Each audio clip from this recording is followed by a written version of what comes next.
All right, taking your classic car to a local drag strip can be a lot of fun. Most of them have a test and tune class. It's not very competitive. It's just basically you and your car versus the clock. It's a lot of fun, and it doesn't matter if you got a 6-cylinder Valiant, or it doesn't matter if you got a 318 two-barrel in your pickup. Okay, what's not fun is if you show up and you get told by tech you can't race because of a reason. And I'm just gonna make a quick video to make sure that you don't get told that, all right? First of all, though, two things. I'm not gonna talk about the rules on convertibles or T-top cars. I'm talking about full roof cars. And I'm not gonna talk about the safety rules of a car that goes faster than 1150. Most of your classic cars like this, what does it take to get through tech, all right? So you go there, you pay your money, they send you over to tech, and this is what they're going to look at. First of all, your clothing. Okay, no open-toed shoes, pants, and t-shirt. You're set.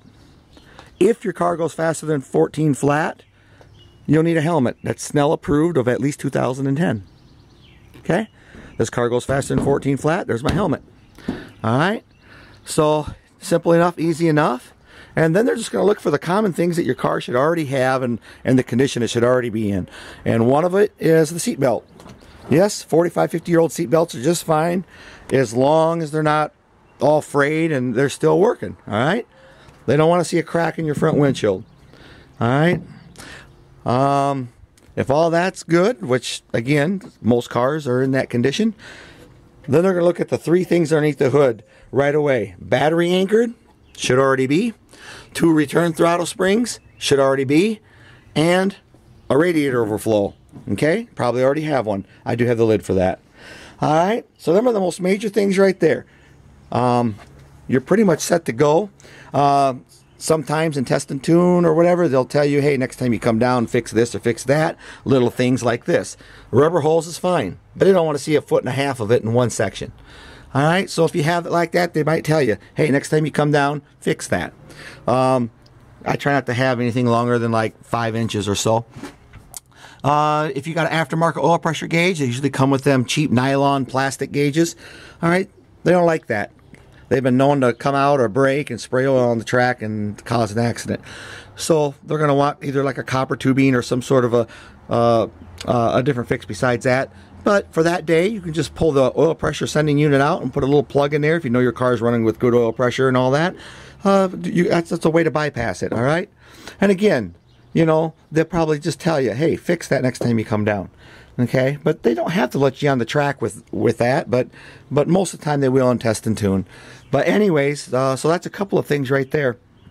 Besides the, you know, that they might look at, besides the three majors. So right away, the three majors are battery anchored, 2 throttle springs, radiator catch can.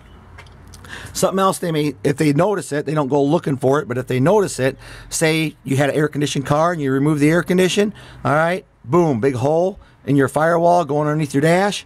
All right, they see that, they're not going to like that. If you got that big hole there or a bunch of holes drilled, you know, you got to cover them up.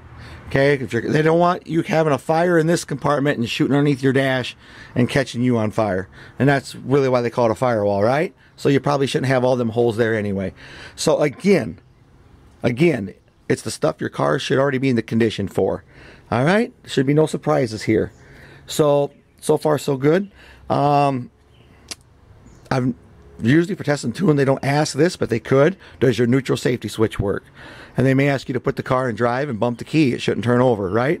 So again, that's probably something your car already has that's working. So it's really not a big deal to get a classic car to pass tech. These simple things. All right. When that's done, make sure all your lug nuts are on. If you got hubcaps, they may ask you to remove them.